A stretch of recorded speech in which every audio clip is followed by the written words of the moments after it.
Hello, everybody, and good afternoon. My name's Don Arleth, and you're watching Midday Report, where we're chasing the most important developing stories of the day. We got 4 people in the field, so let's go ahead and get started. U.S. President Donald Trump touched down in Switzerland to take part in the annual World Economic Forum. As we await his speech, let's go live to our correspondent Kazimierz Wysiak, who's there in Davos. Kazimierz, good afternoon. Now, this forum has been overshadowed by the ongoing feud between Europe and Trump's administration over Greenland. Are we going to see further escalation today there in Switzerland? Good afternoon. You may see me looking behind the camera from time to time as we are now waiting for the arrival of Donald Trump here to the Congress Center. We already know he's touched down in Davos. And yes, it is coming at a time of an unprecedented feud with Europe over Greenland. Trump threatening tariffs against European countries. We've heard quite a lot of backlash from European leaders like European Commission President Ursula von der Leyen, French President Emmanuel Macron and Canadian Prime Minister Mark Carney. Today we've heard a lot from the leaders who are called so-called Trump's whisperers. This includes Polish President Karol Nawrocki and Finnish President Alexander Stubb. For peace and security, we have an international peace order in the United Nations, which have for a good reason the rules that every country is represented, no matter how big or small, no matter how big the economic or military power is, because the international community has learned from back in time what it would mean to have a world without orders. It would be anarchy. So what you've heard right now wasn't, of course, Polish president or Finnish president. This was General who I got a chance to have a short chat with during the World Economic Forum, and she expressed concerns over Trump's another idea of the board of peace. The board of peace would be an international organization led by Trump with other world leaders to resolve conflicts around the world. But nations so there is a lot of questions over the overlap. However, let's now listen. And we apologize there. We had some technical difficulties, of course, with the connections there in Switzerland. But now let's go ahead and move on. Now, a call from Donald Trump has landed in Warsaw, and it's putting Poland on the spot. An invitation to join the controversial Board of Peace is forcing a choice between close ties with Washington and unity with Europe. The same is true across the continent, with Central and Eastern Europe more favorable towards the idea, and the further north and west you get, there is greater opposition to the initiative. Anastasia Yanchenko explains. An invitation for Poland to join Donald Trump's so-called Board of Peace is on the table, but Warsaw is not rushing to decide whether to take part. The initiative has already exposed divisions in Central and Eastern Europe. The invitation was sent to President Karol Nawrocki, but any decision on joining requires agreement with Prime Minister Donald Tusk and ratification by the Polish parliament. Nawrocki's advisor says talks have taken place, calling the invitation both an honor and a risk. I can confirm that the President spoke with Prime Minister Donald Tusk. The President called the Prime Minister to discuss the invitation of the US to join the work of the Board of Peace. Given the significance and serious nature of the matter, it must be approached with a cool head and with full responsibility for the security of the Polish state and global security. Polish politicians support a cautious approach. Joining would signal alignment with Trump's vision of a new world order, a view partly shared by President Nawrocki, but it could also distance Poland from some European partners, something Prime Minister Donald Tusk, who maintains close ties across Europe, is keen to avoid. In this matter, there must be a joint position of the President and the government. There is too little information to make any firm statement. I personally have a lot of skepticism about this and feel a certain distaste over sitting down with people I don't even want to watch on TV. Invitations to join Trump's initiative have been sent to around 60 countries, including Russia and Belarus. The latter has already accepted. Their policies are widely seen as incompatible with peace. making the idea especially problematic for Poland and most EU members. At the same time, Poland hosts US forces and rely on American security guarantees, complicating the decision. They will just simply try to gain as much time as possible to prolong this process and see what happens and see who joins this board and what the approach of the European Union will be. And indeed, European Union countries are not rushing to join the Board of Peace. France, Sweden, Norway and Romania have already declined the offer in its current form. We are grateful for the invitation that President Donald Trump has said, and we're on board on continuing to work together on the peace process in the Gaza conflict. This is very important for us. In terms of the wider legal implications here, I think 3-4 days are not enough to assess that. Meanwhile, the Czech Republic has not received an invitation at all. We have not yet officially been invited, so we haven't had the opportunity to familiarize ourselves in detail with the text of the charter. Hungary, meanwhile, accepted the invitation to Trump's Board of Peace almost immediately. Prime Minister Viktor Orban swiftly confirmed participation, sharing a letter from Trump praising Hungary as a founding member of what he called a one-of-a-kind initiative. With President Trump comes peace. Another letter has arrived. Hungary's efforts for peace are being recognized. President Trump has invited Hungary to join the Board of Peace as a founding member. We have, of course, accepted this honorable invitation. Albania and Kosovo have also signaled their support for Trump's initiative and their readiness to join the board. And now let's go to some live images there in Davos, Switzerland, at the World Economic Forum. Donald Trump is just arriving. They just rolled out the red carpet for the U.S. president. Ahead of going to the summit there in Switzerland, Donald Trump said it will be very interesting. He's set to give a speech later on today. And of course, we'll be keeping you up to date with all the developments there from the World Economic Forum in Davos.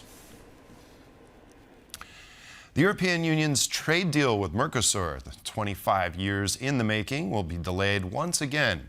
Lawmakers have just voted to delay its implementation by sending it to the EU court for review. Joining me now to break down exactly what this means is our correspondent Alex Cadier in Brussels. Good afternoon, Alex. So does this mean the Mercosur deal is effectively stalled? Well, good afternoon, Don.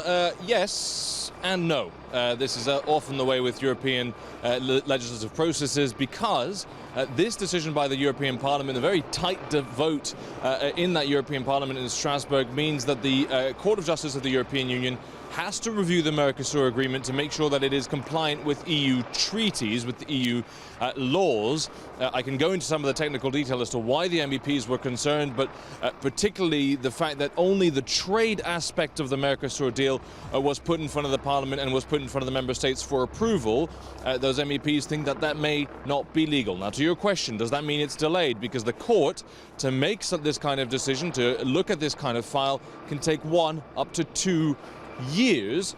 If the European Commission decides not to do anything and wait for the court's response, it could take 2 years before they hear anything back. But the European Commission is allowed to provisionally implement the deal, start Mercosur provisionally, as they wait to hear back from the court, if the member states agree. And that, despite the fact the Commission has said they will not be doing that, they said that to MEPs, we are already seeing pressure from member states on the Commission to move forward on this as quickly as possible. From the German Chancellor, Friedrich Merz, who was posting on social media in the last few moments, saying no more delays, we have to adopt Mercosur now. The decision as to whether or not the Commission is just going to move ahead and carry on with Mercosur while the court looks at this case will be made right here in Brussels Thursday evening in that emergency summit of the European leaders. And I imagine if they did that, there could be a motion for an injunction, which would put us back in the same place. Alex Cadier, thank you very much for breaking that down for us. Appreciate it. U.S. plans to cut some 200 staffers from key NATO command centers in Europe. This comes as tensions over the future of Greenland and subsequently the NATO alliance continue to boil over, with EU members planning for potential military drills on the island. At the same time, military chiefs of staff and the alliance met in Brussels to discuss key challenges they currently face. Our defense correspondent, Zuzana Jurek, is on the ground for the meeting. Good afternoon, Zuzana. So what can you tell us about the latest developments related to NATO and its future, and how might they play out during the Chiefs of Staff meeting? Well, good afternoon, Don. I think it's fair to say that this moment of brinkmanship between Europe and Washington is really starting to feel like an almost existential threat to the very existence of the NATO alliance in its current format. On the one hand, we have US President Donald Trump continuing to threaten Greenland and stating that he will use any means necessary. That also implies military means to secure the island, thus threatening the territorial integrity and sovereignty of another NATO member, that is Denmark. On the other hand, despite what you've just noted about the red carpet being rolled out in Davos to welcome Trump, Europeans are not willing to necessarily give in very easily and appease Trump on this occasion. They have rallied behind Denmark. Only yesterday we heard the French President Emmanuel Macron floating the idea of calling for military drills in Greenland. That notion has now been largely discredited by senior NATO officials in Brussels, who have said that the alliance is currently not planning any NATO drills.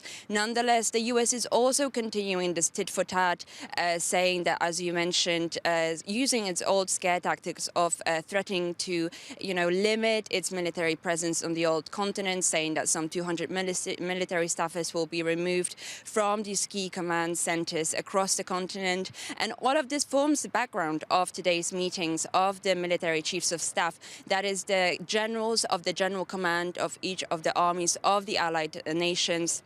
We know that the discussions will primarily pertain to defense and deterrence and the current challenges, as has been underlined by the Admiral Cavo Dragoni this morning during his opening remarks.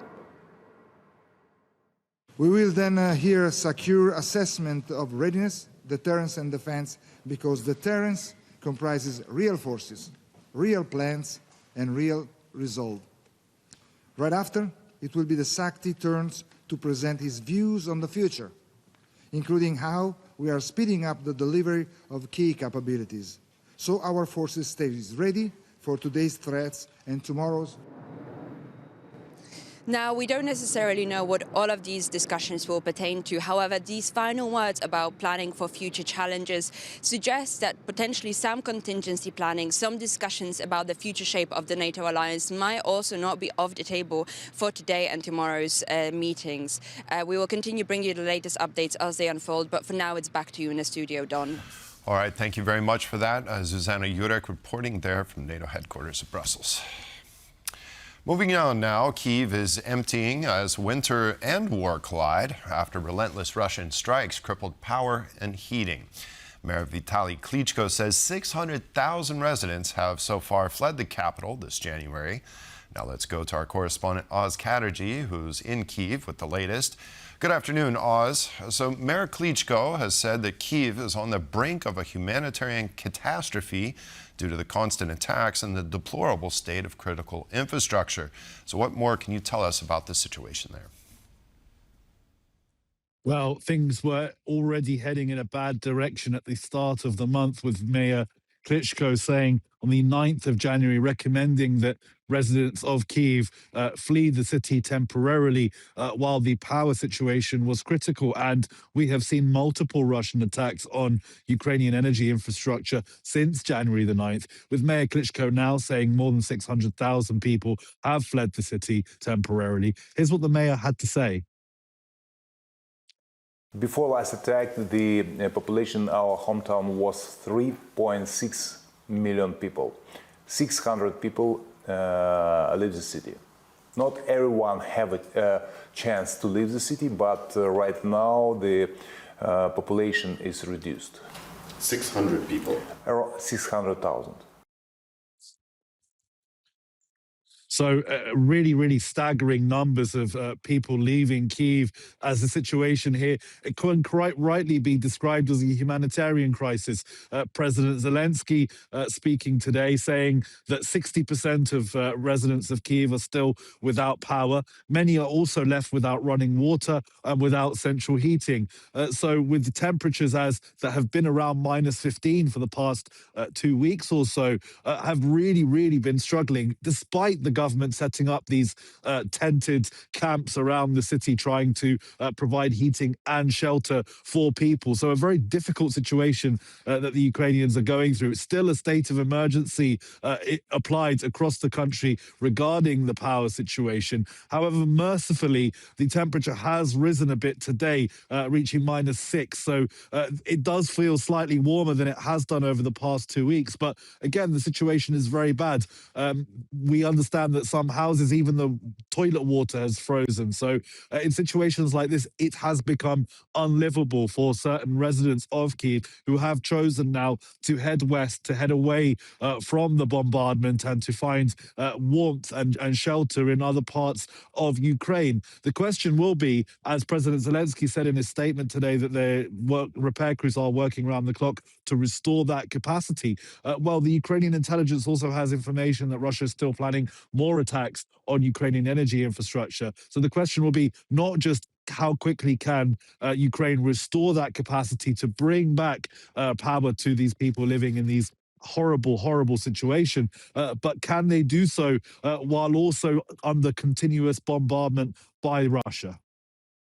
Right, Oz, and it still seems like this is just the first stage. We have to think that when it warms up and everything unfreezes, we're going to have a lot of broken pipes in homes, of course, to central heating, and that's going to present a whole host of other problems. Well, Oz Chatterjee reporting from Kyiv, thank you so much for the update. And that concludes this edition of Midday Report. Thank you all for watching. Have a great day, and we'll see you next time. Goodbye.